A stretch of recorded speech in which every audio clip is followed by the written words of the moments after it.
Hey Jags, I'm Ella Joyner. And I'm Cammie Thompson, and this is J&N's The Central.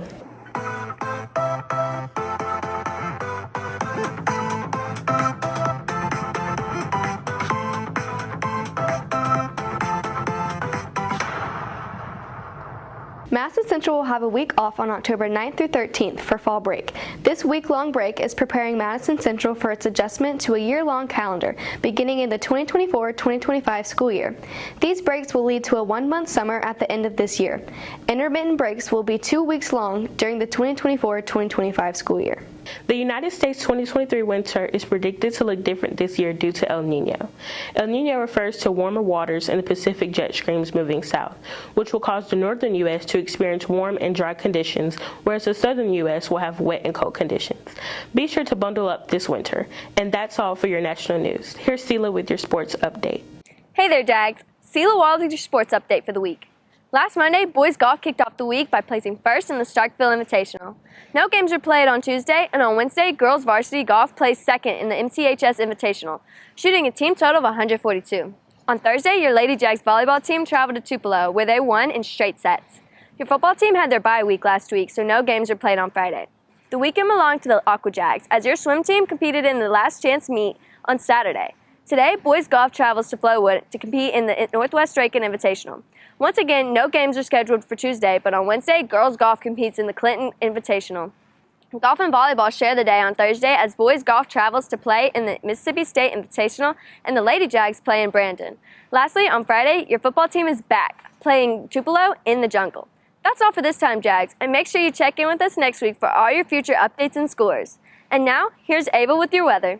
Hey Jags, this is Ava G with your weather. Today we're seeing cloudy skies with a high of 89 and a low of 67. On Tuesday, we'll see sunny skies with a high of 90 and a low of 65. Moving on to Wednesday, we'll have another sunny day with highs of 89 and lows of 62. Thursday will be just as hot with a high of 89 and a low of 61.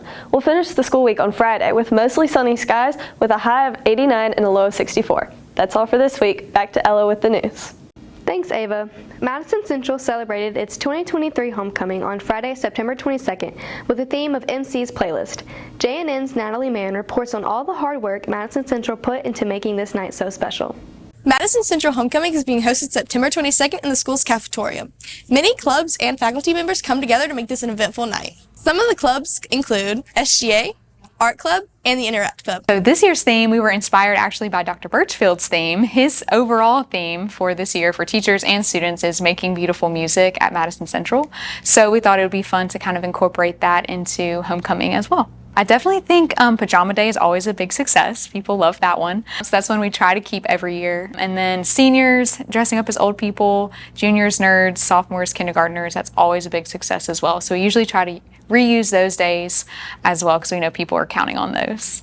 Ms. Carmody is one of the teacher sponsors for Interact Club. Interact Club is hosting a formal wear drive for students at Madison Central. When the Interact Club was first getting started, there were a lot of options thrown out, and we've already planned our whole year of what our projects are going to be.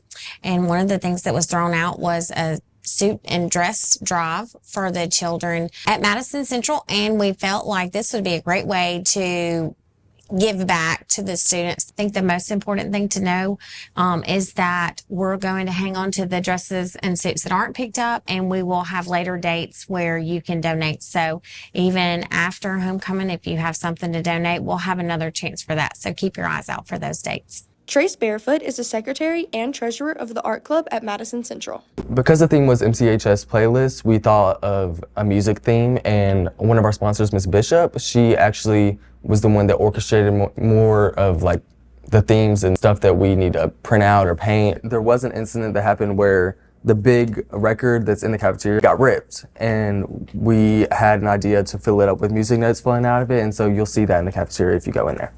Students from all over campus contribute to making homecoming, whether it's planning the theme, making decorations, or participating in the formal wear drive. If you're interested in joining any of these clubs, make sure to check out the Madison Central website. This has been Natalie Mann with J&N. Thanks, Natalie. Studio Chane is a store located in Fondren, Mississippi, founded by Ron Chane. J&N's Rachael Carpenter reports on how Chane has used his small business to make a difference in his community. Chane has been printing shirts for local businesses for 25 years and counting. He uses his business to give back to the community through donations and scholarships.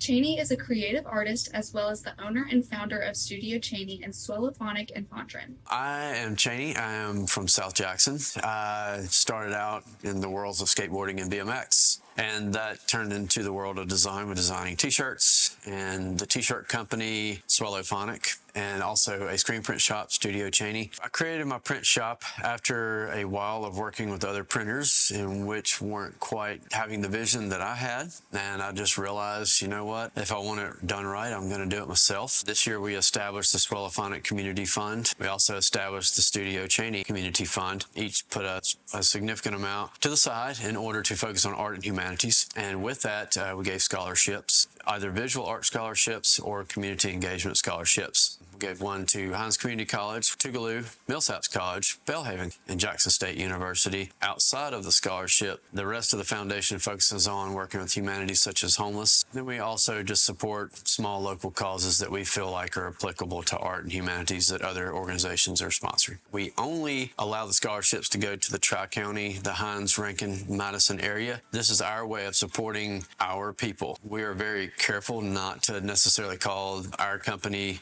or this foundation an act of philanthropy. Smaller companies like us, when you give in the way that we're giving at this point, it hurts a little bit. It's a large commitment for a small company, and this money for these scholarships that people will apply for, it comes out of our cash register, in which people just bought a t-shirt or a sticker. They somehow funded this. You have to give back to your community if you're going to prosper and thrive and be in the game for a long time. Logan Kennedy is a senior at Madison Central. He's a hard worker at Swellophonic and also enjoys modeling for the store's social media. So I've been working at Swellophonic since February. What intrigued me about the job is I always kind of like shopped here and came in here a little bit. And so one day I came in, they said they were hiring, and I applied, and I got the job, and I love it. It's impacted me in great ways. I've had a lot of good opportunities from modeling here. I did like Cathead Jam, which is a festival here in Jackson. I got to do their merch, like go to the festival because of like modeling here. And then it's just been fun. I never knew like I wanted to do that, but I don't know, I might pursue a career. I don't know. It was great coming here. I've met so many fun people. It was definitely easy to slide into the family. Everybody here is so welcoming, and we just have fun and a good time with each other. So it makes it easy to get along with everybody. In his 25 years of business, Chane has been able to do amazing things for his community. You can learn more about him and his work on Swellophonic's website. This has been Rachael Carpenter with JNN. Thanks, Rachel. The Mississippi Invitational showcases a variety of art from Mississippi artists. JNN's Tavi Belser reports on more details from this 3-month-long exhibit.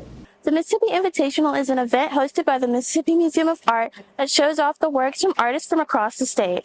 Jackson native Robin Johnson is a distinguished fine artist and illustrator. Her work has been displayed throughout the state, including the Governor's Mansion and the Medgar and Murray Evers National Monument. Johnson was one of the 15 artists selected to have their art displayed in the Mississippi Invitational.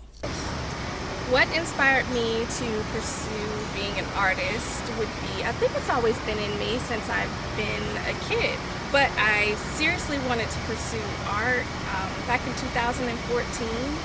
That's after I finished my degree at the University of Alabama at Birmingham in marketing. But I was a little unsatisfied still, and I wanted to go to school for art. So I decided to apply to the Savannah College of Art and Design, where I pursued my master's in illustration. And from there, I just wanted to figure out the logistics of being an illustrator as well as a business entrepreneur. A lot of my pieces evoke a lot of joy and a lot of happiness, and I did that to lift people up and lift their spirits up. So what I normally like to do is, I feel like color brings a lot of happiness to people. So I like to bring out those like bright, vivid colors through my work and piece those colors together on a canvas to create a complete illustration. Since this is a biennial event, a diverse group of visitors can come experience this exhibit. What visitors can expect when they come into an invitational exhibit is creativity at its best. Creativity within uniqueness. It's not here for vain purposes or anything of that nature. It's here because it's unique. It's here because the art has its own voice, according to the artist. It's here because it's phenomenal. With a diverse collection of works from artists from across the state, the Mississippi Invitational has something for everyone to enjoy. If this is something that piques your interest, check out the Mississippi Museum of Art website at msmuseumart.org for more information. This has been Tavi Belser with JNN. Well, that's all for this episode, Jags. Be sure to visit our Instagram at Jaguar News Network for more updates throughout the week. Until next time, I'm Cami Thompson. And I'm Ella Joyner. And this has been JNN's The Central.